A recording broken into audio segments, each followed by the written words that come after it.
أعوذ بالله من الشيطان الرجيم.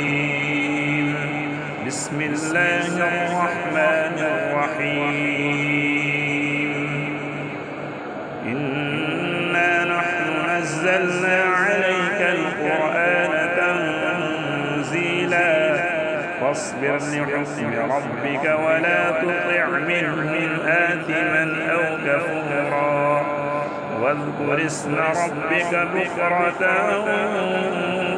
وأصيلا ومن الليل فاسجد له وسبحه ليلا طويلا إن هؤلاء يحبون العاجلة ويذرون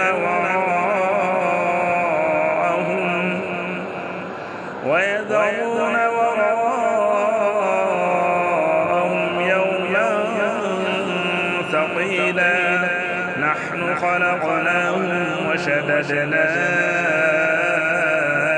أسرهم وإذا شئنا بدلنا أمثالهم تبديلا